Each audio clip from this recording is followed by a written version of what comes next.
Ты вырвешься из нищеты, чтобы стать тем, кого носят на руках. Мальчишка из трущоб, который перепишет историю одной левой ногой. Весь мир будет у твоих ног, пока ты сам не начнешь падать. Вечеринки, зависимости, скандалы, потеря себя. Ты станешь легендой, но заплатишь за это всем, что у тебя было. Тебе 0 лет, 1960-й. Ты появляешься на свет в Вилья-Фьюрита, бедном районе на окраине Буэнос-Айреса, где земля после дождя превращается в липкую глину, а дома держится на честном слове и ржавой жести. У вас тесно. Много детей, один стол, вечные очереди за водой и хлебом. Отец, Дон Диего, уходит рано и возвращается поздно. Руки в мозолях, глаза усталые. Мама, то-то, держит дом так, будто это крепость, и говорит тебе: «Диегита, ты должен быть сильным». Ты растешь в шуме, крики соседей, радиоприемник, лай собак, хлопки дверей. Вокруг ощущение безысходности, будто будущее уже написано за тебя, и там нет праздников. Но ты еще маленький, ты не знаешь слов «шанс» и «выход». Ты просто чувствуешь. Бедность не про отсутствие вещей. Бедность про то, что от тебя заранее ничего не ждут. Тебе 6-7. В руках мяч. Иногда настоящий. Чаще тряпичный. Перемотанный изолентой. Он становится продолжением твоего тела. Ты спишь с ним, как с игрушкой, несешь под мышкой, как сокровище. Улица учит тебя быстрее любой школы. Если ты мягкий, тебя сожрут. Если ты медленный, тебя толкнут. Если ты не умеешь держать удар, ты не выживешь в дворовой игре. Ты играешь на пыльном патерро, где вместо ворот 2 кирпичные кучки, а вместо судьи самый громкий. Мальчишки старше тебя пытаются отобрать мяч силой. Ты не споришь, ты обводишь. Одно касание, второе, третье. Мяч липнет к ноге так, будто ты его заколдовал. Вечером мама зовет домой. «Диего, ужин!» Ты прибегаешь весь в пыли, колени в ссадинах, но счастливый. Потому что на поле бедность отступает. Там важны только смелость, фантазия и то, как ты слышишь мяч. Тебе 9-10. Ты уже понимаешь, с мячом ты другой. Не лучше, просто другой. Как будто у тебя внутри есть метроном, который подсказывает скорость, паузу, обман. На тренировках ты делаешь то, что взрослые не могут объяснить. Притормаживаешь в миллиметре от подката, уводишь мяч пяткой, меняешь направление так резко, что соперник летит дальше по инерции один. Тебя берут в детскую команду Лос Себальитос. Тренер смотрит, как ты жонглируешь, и улыбается не как взрослый, который хвалит ребенка, а как человек, который увидел редкость. На матчах вокруг поля собираются люди. Кто-то приходит просто посмотреть на мальчика. Ты слышишь: этот будет звездой. И еще у него левый, как кисть художника. Дома ты делишься с мамой, а она гладит тебя по волосам и шепчет: «Только не зазнавайся». Ты киваешь, но внутри растет странное чувство. Будто твое будущее уже начали обсуждать без твоего разрешения. Тебе 14-15. Ты еще подросток. Тощий, взрывной, с вечной улыбкой, но вокруг тебя уже строят ожидания, как стадион. Тебя называют особенным, и это звучит не как комплимент, а как обязательство. На тренировках ты ловишь взгляды взрослых, тренеров, чиновников, людей в костюмах. Они смотрят не на мальчика, на надежду, на будущий заголовок. В 15 ты дебютируешь в большом футболе. Раздевалка пахнет камфорой и чужим, потом взрослые мужики хлопают тебя по плечу. «Ну давай, пибе». Ты выходишь и чувствуешь, как трибуны давят на грудь шумом. И где-то далеко, Вилья-Фьюрита, твой дом, твоя семья, которые верят в тебя так сильно, что это страшно. После игры журналисты суют микрофоны. Ты спасешь аргентинский футбол? Ты хочешь ответить честно: «Я просто играю». Но мир уже требует другого. Мир хочет героя.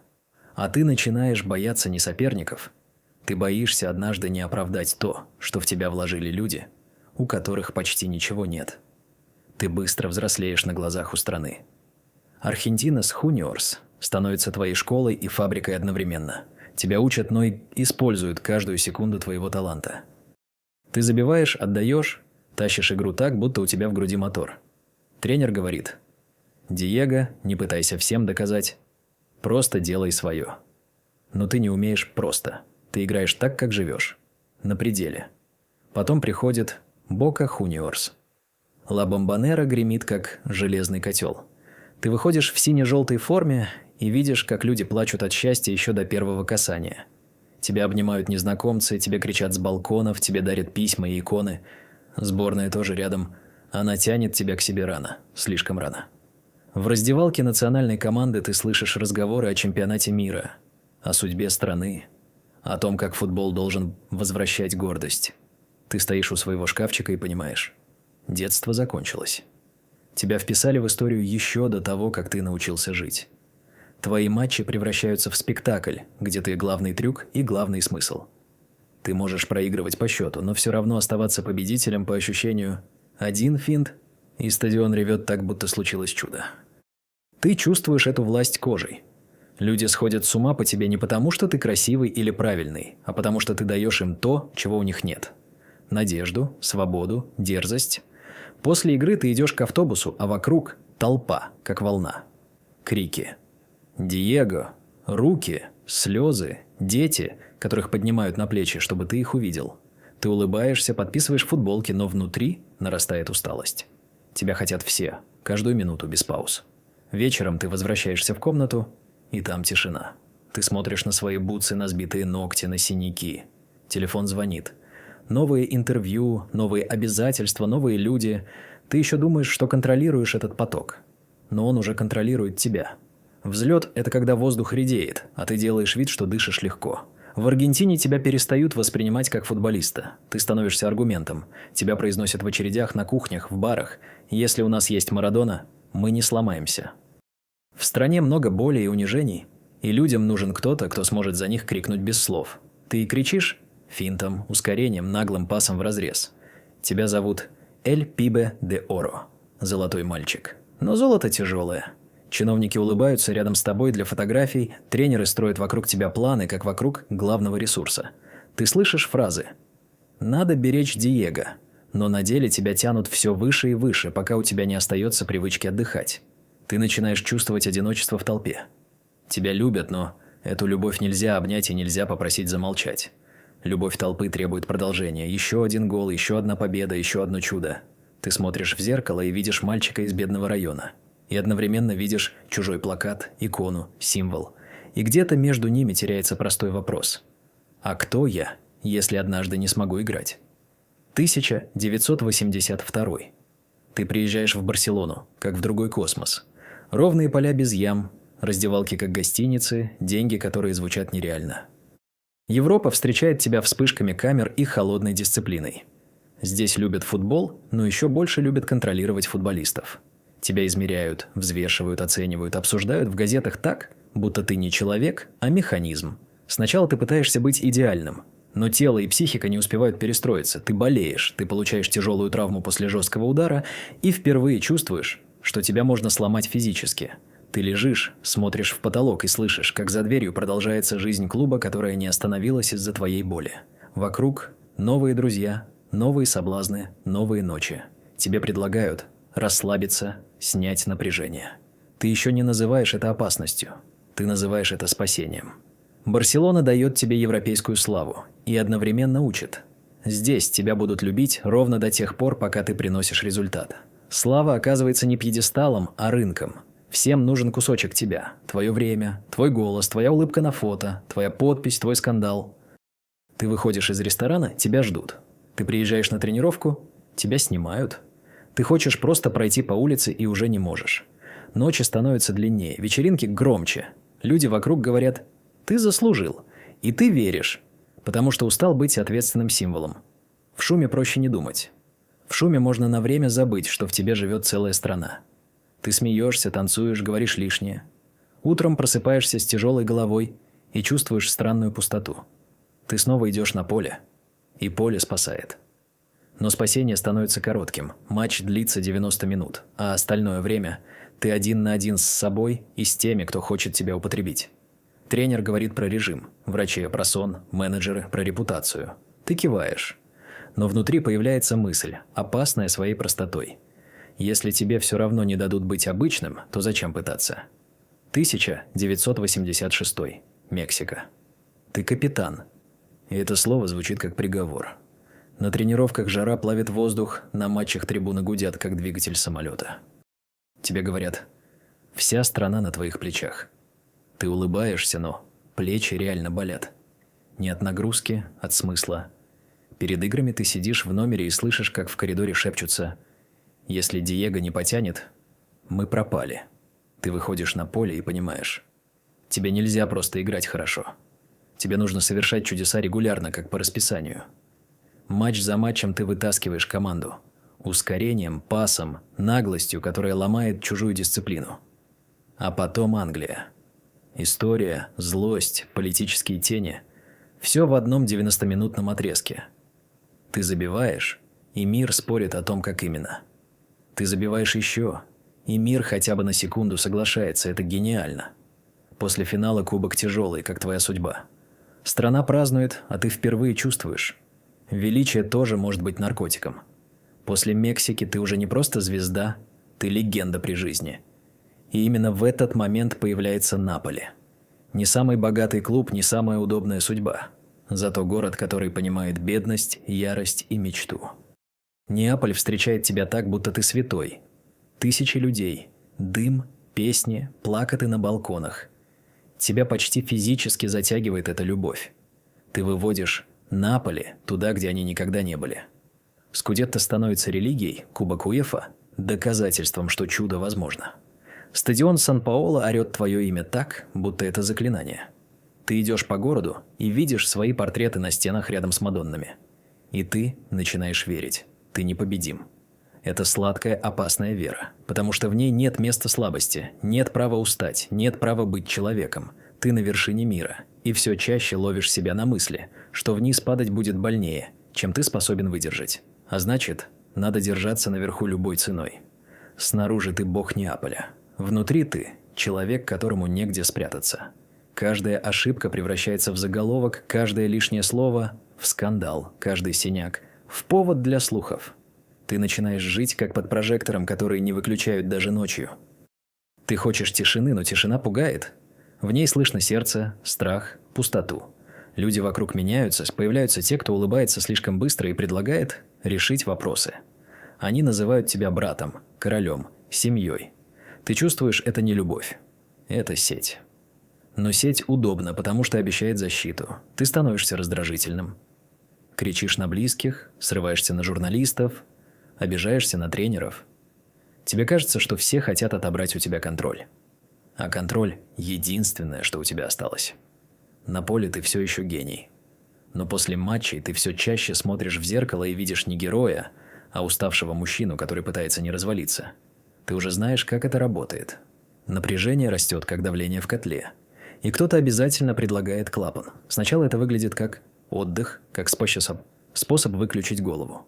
Потом ты замечаешь, что без этого выключателя ты больше не можешь. Ты говоришь себе: «Я контролирую». Повторяешь это как мантру, потому что капитан не имеет права быть слабым. Но организм начинает требовать свое. Ты просыпаешься, и тебе нужно включиться. Ты ложишься, и тебе нужно выключиться. В клубе молчат. Некоторые делают вид, что ничего не происходит. Некоторые боятся говорить, потому что ты – их результат, их деньги, их праздник. Ты тоже молчишь. Потому что стыдно. Потому что страшно. Потому что признание – это конец мифа. Ты еще можешь выдать магию на поле. И это самое коварное. Пока ты играешь гениально, ты убеждаешь себя, что цена оправдана. Но зависимость всегда берет проценты. Сначала маленькие – сон, настроение, аппетит. Потом большие – отношения, доверие, здоровье. А потом самоуважение. И ты понимаешь, от себя не обвести. Скандалы приходят, как стая птиц. Один, и за ним еще 10. Газеты пишут о твоих ночах, о твоих связях, о людях, которые крутятся рядом. Тебя обвиняют, тебе приписывают, тебя обсуждают, так, будто ты персонаж сериала. Ты читаешь заголовки и чувствуешь злость. Никто не видит человека, все видят сюжет. Появляются разговоры о внефутбольных друзьях, о том, кто тебе помогает и кто требует.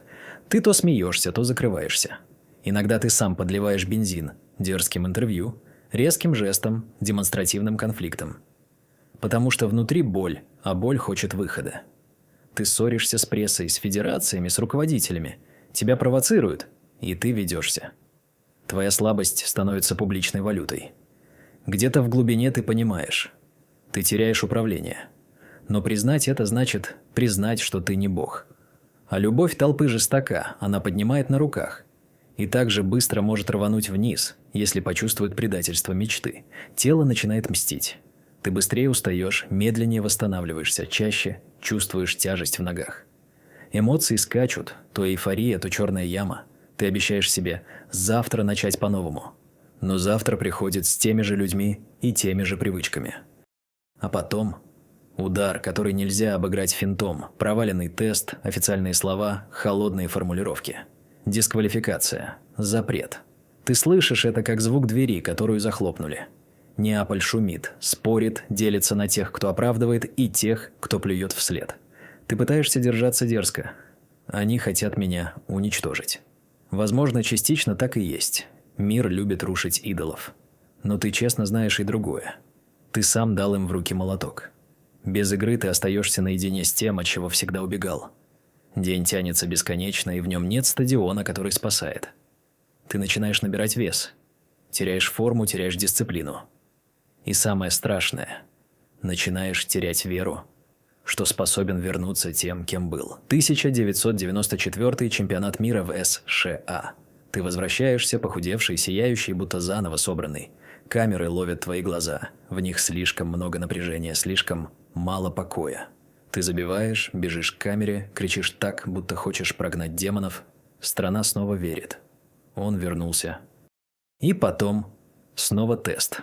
Снова кабинет. Стерильный свет, бумага, подписи. Слова звучат глухо. Положительный результат, отстранение, вылет из турнира. Ты выходишь из комнаты и чувствуешь, что на тебя смотрят уже иначе. Не как на спасителя, как на трагедию. Фанаты в шоке. Одни плачут, другие злятся. Журналисты растаскивают тебя на цитаты. Ты говоришь в микрофоны, что тебя подставили, что это несправедливо. Где-то ты действительно так чувствуешь. Но глубже другое. Ты устал оправдываться, устал быть сюжетной линией. Ты хотел еще один шанс и потерял его на глазах у всего мира. Падение никогда тебя освистывают. Падение, когда ты сам перестаешь верить своим обещаниям. Ты пытаешься вернуться снова и снова, как человек, который стучит в закрытую дверь, надеясь, что она вспомнит прежнюю любовь. Севилья, потом Ньюэллс Олд Бойс. Новые города, новые раздевалки. Но ощущение одно. Время не обманешь. Тело уже не отвечает так быстро, как раньше. Магия появляется вспышками, а не постоянным огнем. Ты возвращаешься в Баку. И это похоже на круг, который замкнулся. Трибуны поют, но ты слышишь в песнях не только восторг, а и прощание. Ты улыбаешься, выходишь на поле и в какой-то момент ловишь себя на мысли. Ты играешь не чтобы победить, а чтобы не отпустить прошлое. Параллельно ты ищешь себя в роли тренера, в роли публичного человека, в роли голоса. Ты то обещаешь новую жизнь, то снова скатываешься. Реабилитации, интервалы ясности, снова срывы. И все равно есть моменты, когда ты смотришь на мяч и становишься тем мальчиком с Патерро. Эти секунды спасают тебя. Но они не возвращают прежний мир. Они просто напоминают. Ты был настоящим. И ты еще жив. Ты стареешь не тихо, ты стареешь при свидетелях. Твое здоровье становится темой новостей. Сердце, вес, операции, больницы. Ты то исчезаешь, то возвращаешься с очередным обещанием все изменить. Люди устали, но все равно смотрят. Потому что ты Марадона. От тебя ждут финала даже в быту. Ты тренируешь. Где-то получается, где-то нет.